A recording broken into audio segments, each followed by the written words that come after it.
E aí galera, tudo bem? Nosso papo hoje é sobre ADS-B. Dia 1º de janeiro de 2020 agora, a ADS-B se torna mandatório em boa parte dos Estados Unidos. Então vamos entender o que é a ADS-B na prática e por que isso é tão importante para a aviação no mundo inteiro.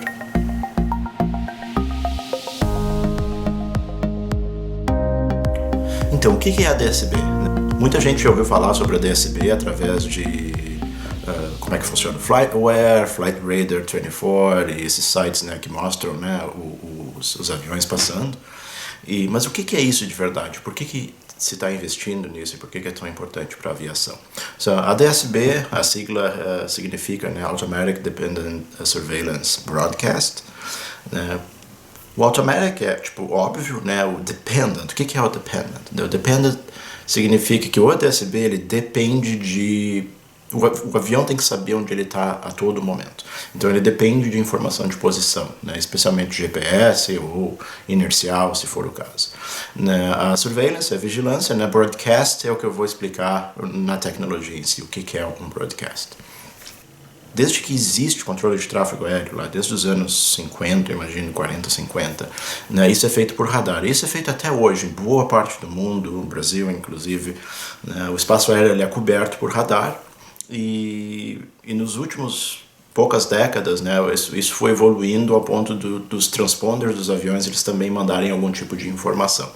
Então, o transponder mais comum que a gente conhece hoje é o transponder de modo C, onde ele é super básico, né? O transponder, a única coisa que ele faz, que ele responde, é um código e a altitude que o avião está. Né? E o resto é tudo determinado pelos radares. Então, como vocês podem ver nessa animação, né, a gente tem uma rede de radares, né, em vários pontos estratégicos, né, da superfície. Né, esses radares estão girando, né, e mandando uma interrogação para os aviões, né, perguntando quem é que está aí. E os aviões eles respondem dizendo: eu estou aqui, o meu código é 1234 e eu estou a 35 mil pés, por exemplo. E é isso aí. Né, o avião ele não tem a mínima ideia de onde ele está, né, o transponder, e não existe outra informação além disso que é transmitida. A posição da aeronave ela é determinada pelo radar em si. Então o radar, conforme ele vai girando, ele sabe onde é que está o norte, então ele manda um pulso, né, isso vai na velocidade da luz, e quando ele volta, né, dependendo da posição da antena, né, quando ela recebeu o retorno, ela sabe, o avião está naquela posição e a distância é determinada pelo tempo, né, pelo cálculo da velocidade da luz. Né, o que é bem simples, né, assim que a polícia monitora a velocidade, por exemplo.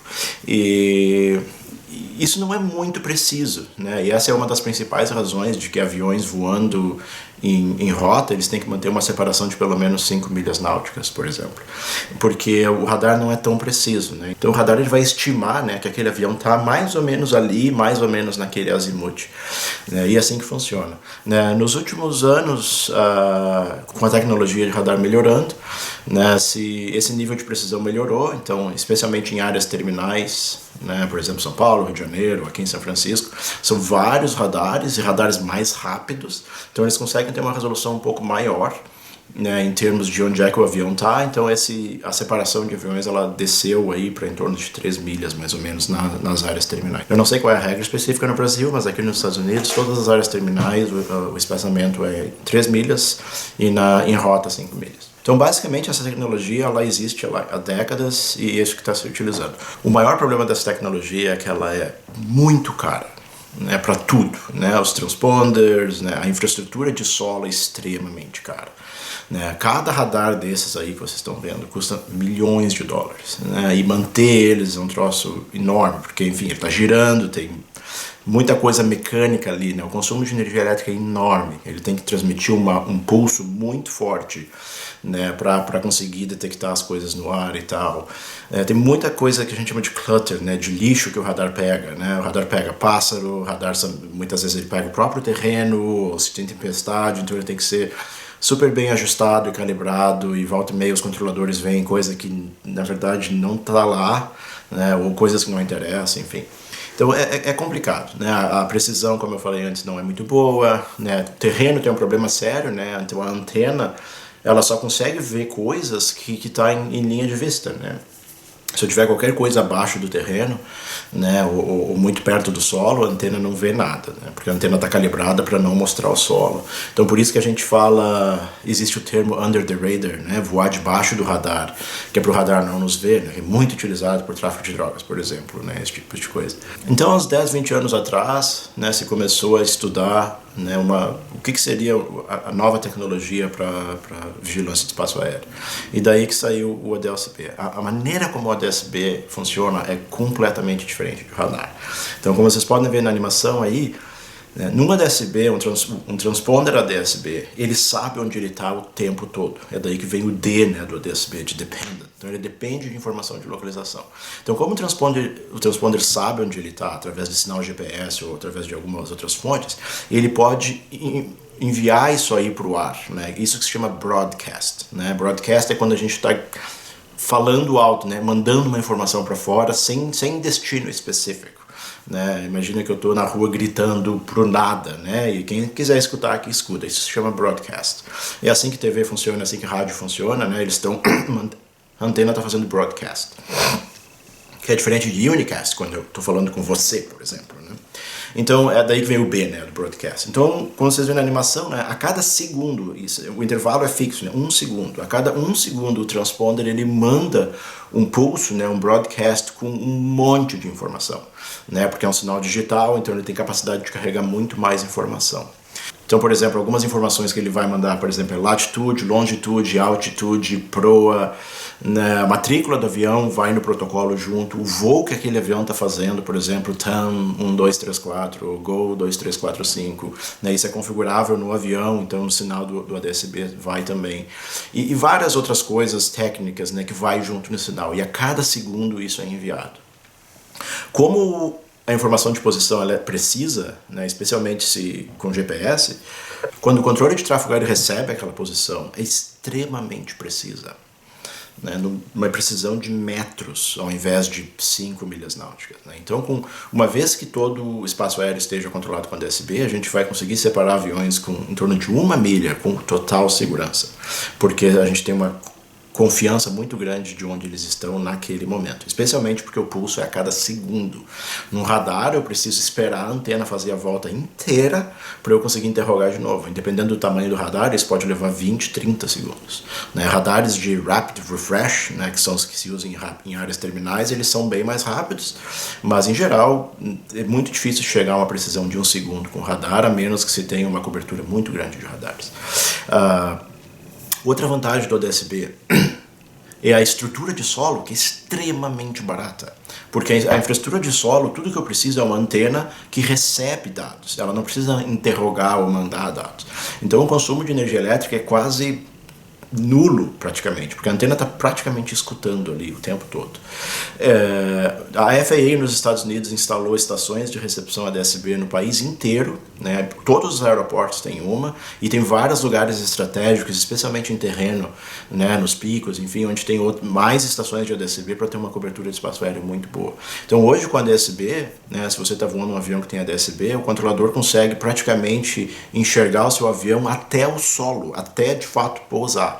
E o controlador consegue confirmar de que o avião pousou, por exemplo, num aeroporto não controlado. Porque esse é o nível de cobertura que tem. Com o radar isso seria impossível. Né? Você desceu de 3, 2 mil pés, pum, você desapareceu, e aí você não tem como o controlador saber se você pousou, se você se acidentou, porque não existe mais cobertura. O ADS-B resolve esse tipo de problema.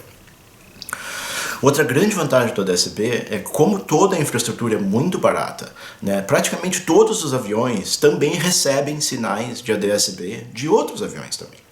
Né? Então, como vocês veem aí nessa animação, né? Como eu estou voando, eu estou a cada segundo, né, mandando o meu broadcast, eu estou ao mesmo tempo escutando o broadcast de todos os aviões que estão na minha volta. Né? Esse sinal, existe duas frequências, né, 1090 MHz, 1090 MHz ou 978 MHz, o mais comum no mundo é 1090. O sinal viaja muito longe, viaja em linha de vista. Então, quando a gente está voando, a gente recebe sinal ADS-B de aviões que estão a 300 km de distância.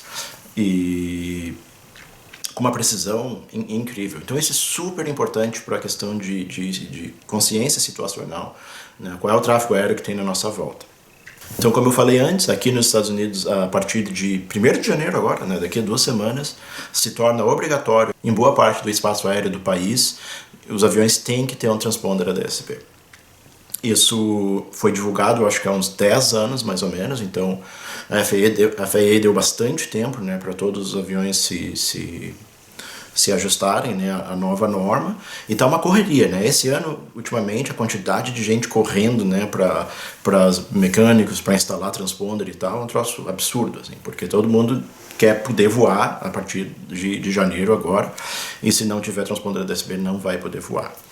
Não é no país inteiro, tem uma regrinha, não vou entrar no específico da regra, mas praticamente perto de todas as grandes cidades a ADS-B é obrigatório, e em qualquer espaço aéreo acima de 10 mil pés também a ADS-B é obrigatório. Então vão ter lugares ainda onde não é obrigatório, mas na prática muita gente está se equipando com a ADS-B para poder voar em qualquer lugar, senão vai limitar muito a capacidade da aeronave. Voos comerciais não tem nenhuma exceção, todos os voos comerciais têm que ter a ADS-B, ponto. Os Estados Unidos está muito, muito à frente do resto do mundo nisso, né? O único país que obriga a ADS-B em boa parte do espaço aéreo hoje é a Austrália. Em alguns lugares da Europa está ficando mais comum, e no resto do mundo, tipo, mais ou menos, né? O Brasil foi um dos pioneiros em ADS-B na operação das plataformas de petróleo, por uma questão óbvia, né? É quase impossível ter radar cobrindo o espaço aéreo oceânico.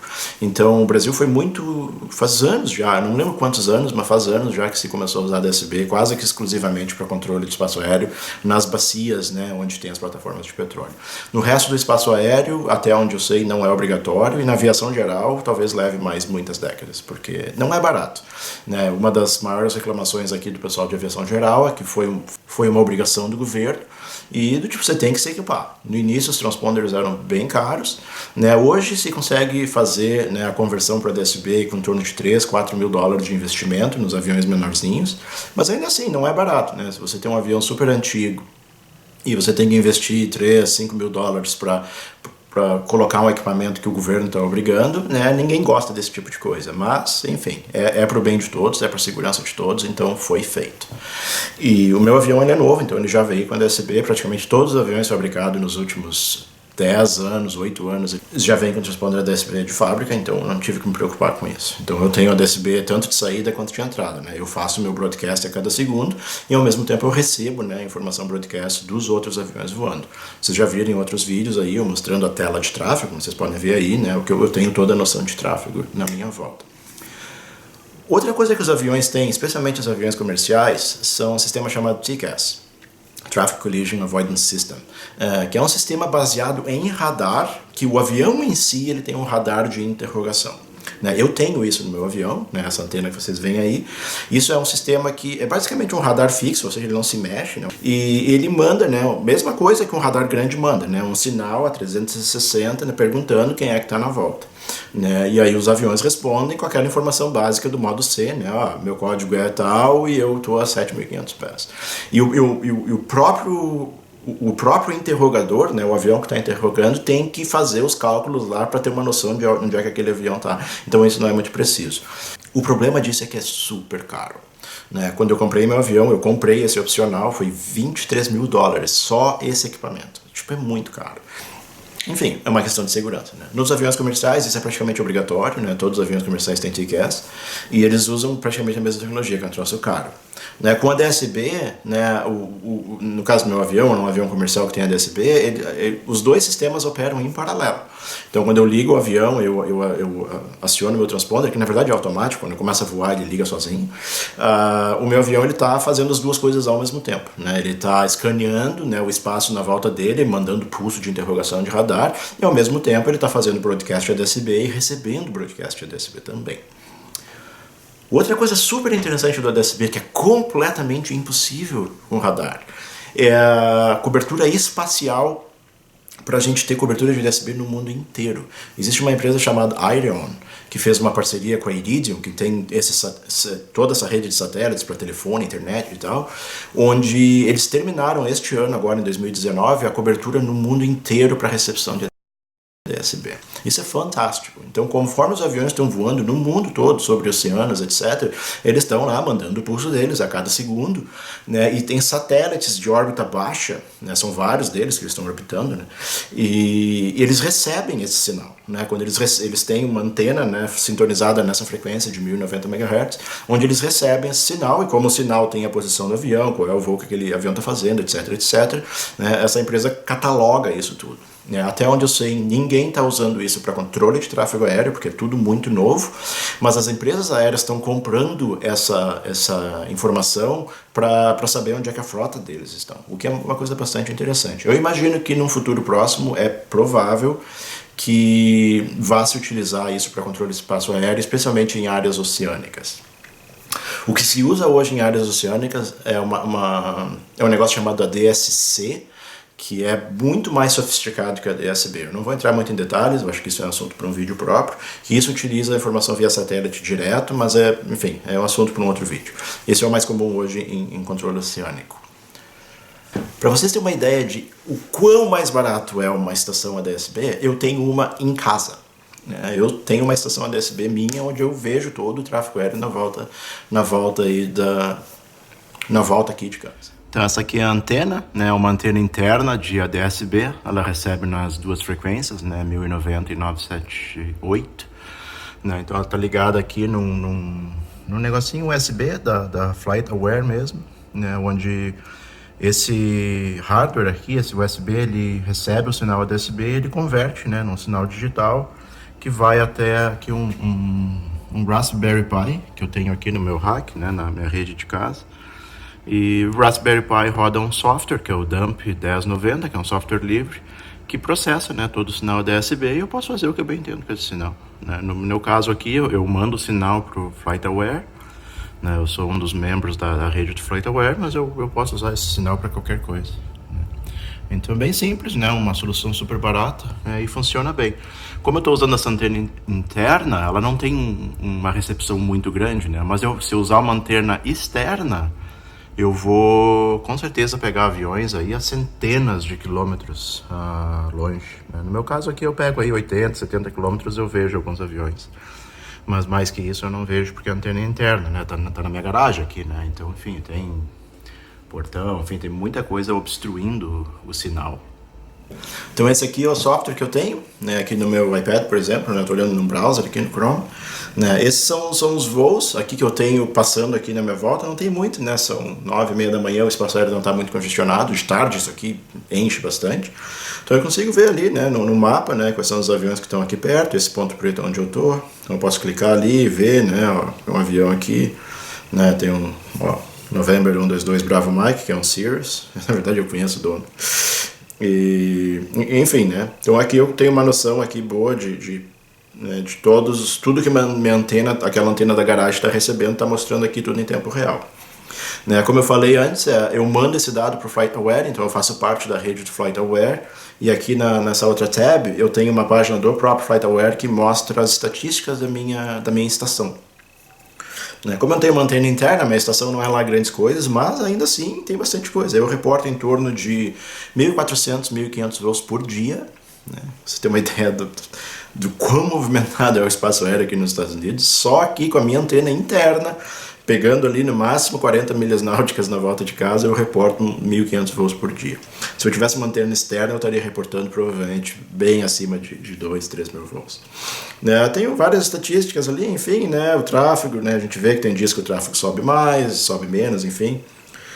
Especialmente ali na volta do Dia de Ação de Graças, que é a semana mais movimentada de tráfego aéreo, a gente vê que tinha bastante mais tráfego, enfim. E essa estação me custou como, tipo, $100, coisa do tipo menos talvez. Porque eu tive que comprar o Raspberry Pi, eu posso ligar isso no meu próprio computador, eu não preciso ter um Raspberry Pi.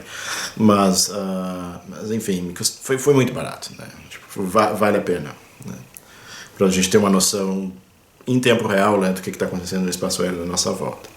Outra questão fantástica de ADS-B é que os receptores de ADS-B, como eu falei várias vezes, eles são tão baratos que existem vários deles que são portáteis. Eu tenho um aqui, um Stratus, né, um Stratos 2S, isso aqui é um receptor portátil, então se a gente está voando num avião que não tem painel digital, enfim, e eu quero ter essa informação de tráfego na minha volta no meu iPad, por exemplo, eu posso usar um desses receptores portáteis. Isso vai me mostrar, vai receber toda a informação de tráfego na volta, né, da mesma maneira que a própria estação da FAA que os controladores de tráfego aéreo estão usando. Isso aqui hoje esse é um modelo mais antigo, mas os modelos mais novos, eles custam em torno de $500, não é muito barato, mas enfim, né, para o nível de segurança que ele dá, é nada, né, no esquema aí de toda a aviação, gastar $500 num equipamento desse aqui não é grande coisa. E a maneira como isso aparece no meu iPad, como vocês podem ver ali, é tráfego passando. Né, por exemplo, eu tenho ali a United Airlines 768, né, e o avião especificamente é o November 13138, né, eu tenho outro tráfego chegando aqui, ó, tem um outro tráfego chegando aqui, ó, November 831 Bravo Golf, né, tem mais um outro tráfego aqui a 10 mil pés, né, por exemplo. Né, eu não tá aparecendo muito aqui porque o negócio está aqui no meu... Vamos botar aqui na janela.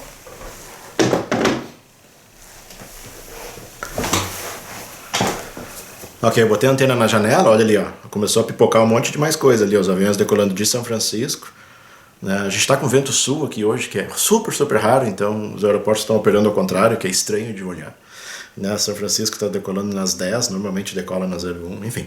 Então a gente está vendo ali o tráfego, né? A gente está vendo tráfego lá no oceano, aqui, ó. Tá vendo aqui, ó, Hawaiian Airlines, né? 16 mil pés lá no Oceano Pacífico, eu estou pegando aqui de casa, né? E tá 30 milhas a sudeste da gente aqui, né? E tá mostrando bastante coisa ali, ó, né? Como dá pra ver ali, né? Quando eu tô voando, né, que a antena tá bem mais alta, eu tenho linha de vista para muito mais tráfego, muito mais coisa vai aparecer. Ó, tá procurando mais coisa ali, ó. Isso está vindo direto dos aviões. Eu não estou usando a internet, meu tablet não está conectado na internet, eu estou conectado no equipamento, que ele tem uma rede Wi-Fi. Eu não estou na internet at all. E eu estou recebendo isso direto dos aviões. Não depende de nenhuma infraestrutura de solo, nada. Se faltar luz no país inteiro, isso aqui vai continuar funcionando, porque essa informação está vindo direto das aeronaves. Então é isso aí, galera. Isso é a DSB. É uma revolução impressionante na maneira como a gente controla o espaço aéreo e na questão de consciência situacional dos próprios aviões. Eu muito espero que outros países, incluindo o Brasil, ao longo dos anos, tornem a DSB obrigatória, porque, especialmente para a aviação geral, é um salto de segurança incrível. Voar tendo essa noção, né, essa consciência de que todo mundo que está na nossa volta é uma coisa que não tem preço. Né? Como vocês já viram eu falar em outros vídeos, achar tráfego enquanto a gente está voando, especialmente avião pequeno, é muito difícil. E é um mosquitinho no ar. Né? Muitas vezes a gente tem que fixar vários segundos lá procurando e é esses segundos que a gente não está fazendo outra coisa. Né? Continua sendo importante a gente olhar para fora, sem dúvida, né? Pode ter algum avião sem sistema elétrico e tal, mas em geral... quando o controle nos aponta tráfego, tem um tráfego a 2 horas, né? Eu tenho a mesma imagem na minha tela aqui e é muito mais fácil eu adquirir o tráfego, porque eu sei exatamente para onde olhar, né? Em vez de eu ficar lá procurando, onde é que tá e tal, que é uma coisa bastante difícil. Uma dica de inglês aí pra galera, né? Quando a gente fala ADS-B em inglês, a gente sempre fala ADS-B, não ADS Bravo ou qualquer coisa do tipo, sempre ADS-B. A partir de agora nos meus vídeos eu vou começar a dar algumas dicas de inglês de aviação pro pessoal. Eu sei que no Brasil hoje, né, o teste da ICAO ele é obrigatório para você entrar em qualquer linha aérea. Então é muito importante não só passar no teste, né, mas de fato aprender. Né? Inglês para mim é a minha primeira língua, é minha língua nativa na aviação. Eu não entendo quase nada de fonia em português. Se eu tivesse que voar no Brasil hoje eu provavelmente falaria inglês. Ou teria que estudar bastante, né, para aprender a fonia em português. Então, enfim, eu tenho condições de dar boas dicas sobre isso. Então as dicas de hoje é essa aí, né? Se você for falar ADS-B em inglês, não fale ADS Bravo, isso não existe, né? Todo mundo vai falar ADS-B. Outra coisa que eu vejo nos vídeos aí o pessoal falando que me dói na alma de escutar é quando o pessoal se refere a múltiplas pistas, em vez de usar o termo esquerda, direita, left and right, usa como Lima, ou Charlie, ou Romeo. Isso não existe, pessoal. Se a gente tem 2 pistas, por exemplo, Congonhas, 17 da esquerda e 17 da direita, em inglês a gente sempre vai falar 17 left, 17 right. Nunca a gente vai falar 17 Lima, 17 Romeo, isso não existe. Você falar isso no controle de tráfego aéreo, as pessoas vão começar a rir, provavelmente. Né? Ou se tiver uma pista central, mesma coisa, né? 17 Center, não 17 Charlie. Ok? Essa é a dica de inglês de hoje aí. Espero que vocês tenham gostado, né? Deixa o nosso like aí, se inscrevam no canal, essas coisas aí que todo mundo pede, que eu acabo esquecendo de dizer o que de fato. Mas enfim, você sabe o que eu tô pedindo. E eu não tenho voado muito, né? Tá começando o inverno aqui na Califórnia, tem chovido bastante, né? Eu não posso voar IFR no inverno, porque as nuvens estão tudo abaixo de zero e eu não tenho equipamento de degelo, anti-icing, então eu só posso voar quando o dia está limpo, né? Eu acho que nos próximos dias vai estar chovendo bastante, mas assim que tiver um tempo bom aí, que eu tiver tempo, eu vou fazer um vídeo no avião. Certo? Grande abraço, até a próxima, tenham todos um bom dia.